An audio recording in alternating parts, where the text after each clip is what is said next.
All right, welcome back, everyone. This is Ebony again, a.k.a. Fit Mom Diva of Simplicity Health Style. And today we have Miss Juantrice with us. How are you, Juantrice? I'm good. I'm really glad to be here.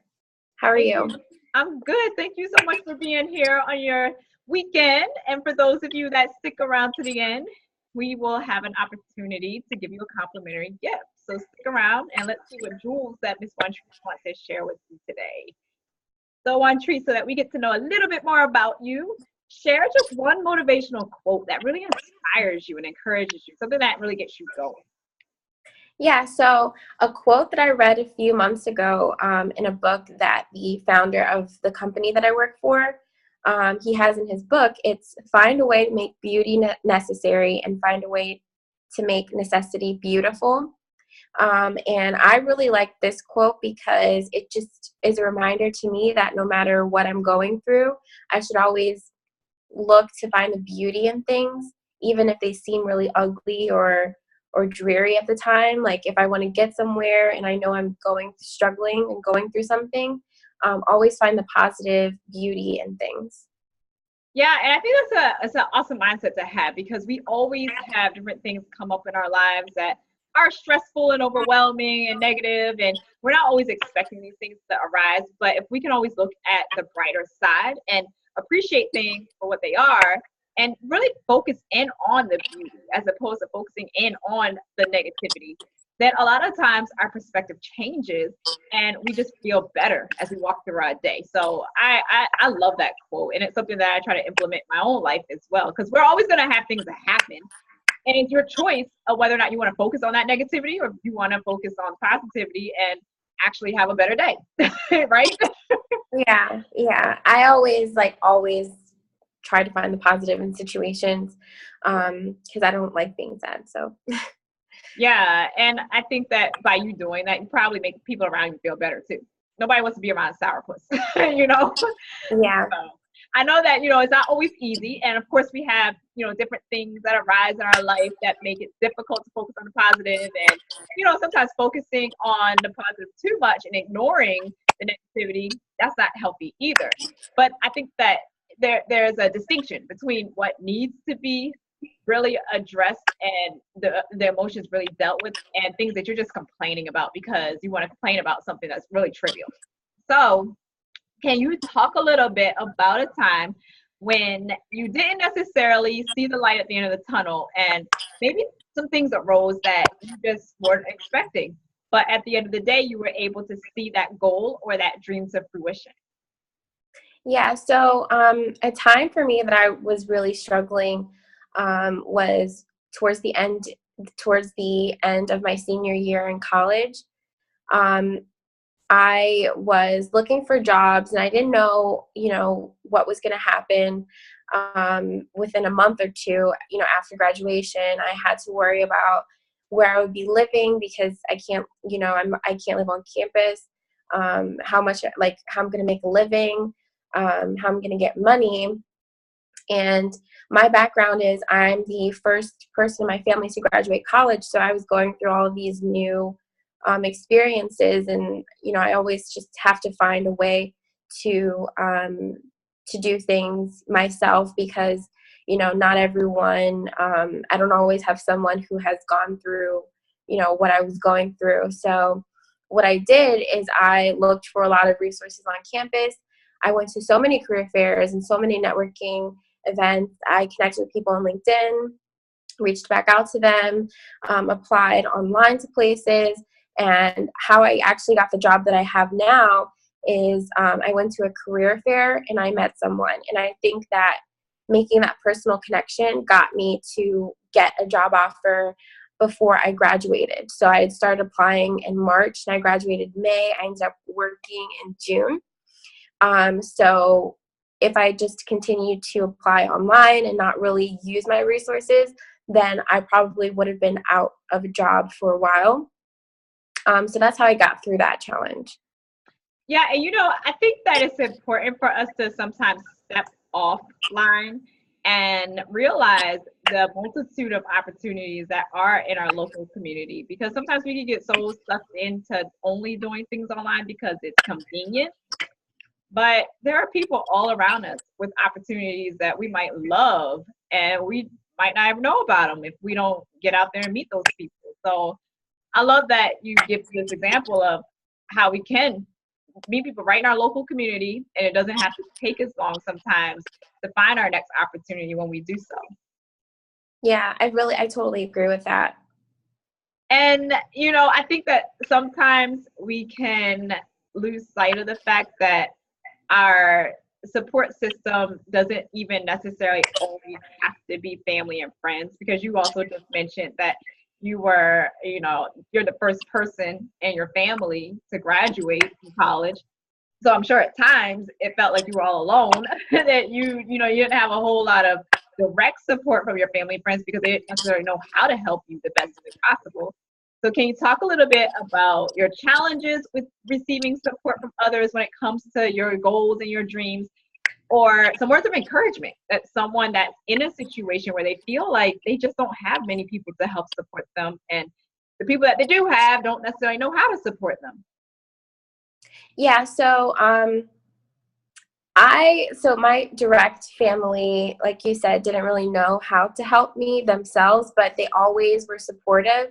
And if they had a friend or you know, someone that they knew that was going through something, they would ask them to connect with me, and you know, ask them to call me or ask me to call them, and then I would, you know, talk to different people about their experiences. My mom, she's a nail technician, and so she has a lot of different clients who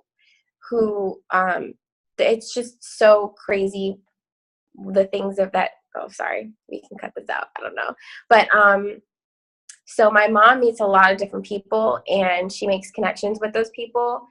So like, it's really crazy to me how she can like interact with so many different people from so many different experiences, and I'm really grateful because she's always trying to connect me with people who might have similar interests. Like, you know, a client of hers might have a daughter who's a video producer, or a husband who's a sound engineer, and that's actually true. He like works with Beyonce on her concerts, which is like really cool. But so she always tried to connect me with people. But, you know, other than that, I, you know, connected separately on campus with people. And I would say advice to people who are looking for support systems is just to be open with what you're going through. A lot of times if you hide, you know, that you're struggling, then you'll never find a solution, because, you know, if you could tell someone what you're going through, they might be able to relate or connect you with someone who experienced it. So I would just say be open with what you're going through and talk to people and try to find someone who has similar interests as you. I'm currently going through a situation where I'm looking for other creative people in my life, other creative friends who can, you know, give me feedback on some of the small projects that I'm going through and I'm doing, because I don't always want to, you know, have to reach out to someone who's professional and ask them in a professional setting. I just want to have a personal friend who I can just talk to. So that's something that I'm going through now, but, you know, I'm just open with my experiences, my friends, and even though I might have a friend who's a computer scientist, they could connect me with someone who is a graphic designer or something. So you never know what could happen. Yeah, and I love that you mentioned that you are always better off when you do connect with people, particularly when you are struggling with the situation. And I think that in this day and age with, you know, social media, there is always a group that has similar interests as you that you can connect with. And if you don't want to do social media, you can use the online space to find local community groups. I know that, you know, for people that live in the US, there's a website that I love, meetup.com, where you can meet like-minded people in your area that you wouldn't have necessarily met if you just only went to your normal places, your normal job, your normal church, for example, your normal grocery stores, you know, the normal places that you're not always going to meet those kind of people. But using the online space to connect with those like-minded people in your space can support you in ways that your direct friends could have never supported you, because they're not really familiar with the creative world, you know. So I I strongly encourage people to step outside your comfort zone and look for people that are right there, sometimes in your own city. They don't even have to be online. They can be right there in your own city, your own neighborhood sometimes. Yeah, yeah. And I heard of that app, and I do know that that is a good channel for a lot of people, so I might look into that. Yes, I encourage anybody that has access to that app to use it, because there are groups on there that range from basket weaving to painting. I mean, it's just everything on there. Yeah. I often, find that people sometimes, even when they have the support, we have busy lives sometimes where we don't necessarily know how to integrate our passions and our gifts with our full-time job or with our other responsibilities. So can you talk a little bit about how people can introduce more self-care into their lives and how that will help you when it comes to putting your gifts and your purpose out into the world? Yeah. I would say just recognizing what you like as self-care, like what you enjoy doing, what is, when you like to de-stress, what do you like to do, and then make time for that. Yeah. But also finding a healthy balance, because you don't want to do that too much and then not be focused on what you want to do. So if it's, doing yoga in the morning, or if it's watching your favorite show after work, I would encourage you to find time to do that if it makes you happy. And just being aware if you're doing it too much. Yeah, I love that you mentioned that. You have to have a balance between your self-care routine and your goals. Because you're exactly right. If you sit around and you laze too much, then your goals will not be accomplished. And many times you'll beat yourself up because you did too much self-care and you didn't get anything else done, anything else that Yeah. was productive done. So yes, I love that you mentioned that.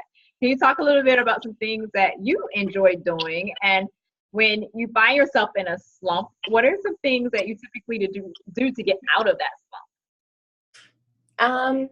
So if I'm in a slump where I feel like I've had too much self-care, like I binge Netflix for a weekend or something, I just recognize it, and I'm proactive, and I do things to get me back on track as far as like what my goals are. Or if it's the opposite, I feel like I'm in a slump and I'm just like in a mundane situation, and I'm going day to day and I'm in a slump because I'm not really happy, then I'll just recognize that and think about new goals. What do I need to do to make myself get my creative juices flowing, make myself happier, and start working towards that. Yeah. And you are very creative. And I know for creative people, they feel like once they are in too much of a rigid routine, it kind of stifles their creativity. Can you talk a little bit about the type of creativity? I mean, I know what you do, but they don't. So can you talk a little bit more about the type of creativity that you put out into the world and how it makes you feel when you actually can utilize what comes natural to you? Yeah. So what I do graphic design. I also do a lot of just like small projects on the side for people that I might know. Like next weekend, I'm going to be taking photos at one of my mom's friends' holiday parties. So I do things like that. I do graphics for people who need them, logos. I also even do videos and editing videos for people. So I just really like to use my creativity and see it in the world, like seeing it make a difference, like seeing a look on someone's face if they really like my logo and have really actually, use it for their company, or, seeing the look on their face when they see the pictures that I took and the memories that I captured for them. So that's really what I love about creating, experiences for people and having them use it in the world. What was the second part of the question? No, you answered it. You answered it pretty fully. Just, how do you put your creativity out into the world? And I've noticed with a lot of creative people, they feel like when they're in a very rigid environment, it sometimes stifles their creativity. And when they're particularly stressed, that also stifles their creativity. And I always tell people that self-care can look different for everybody. It doesn't have to look the same. Some people might want to go to the gym for 2 hours. Somebody else might want to garden, or somebody else might want to paint or color or whatever it is that you enjoy. But the point is to just find those moments in the day. You don't even have to take a long time, 15 minutes a day, where you just feel lit up. And it allows you to go back to your work sometimes feeling even more refreshed.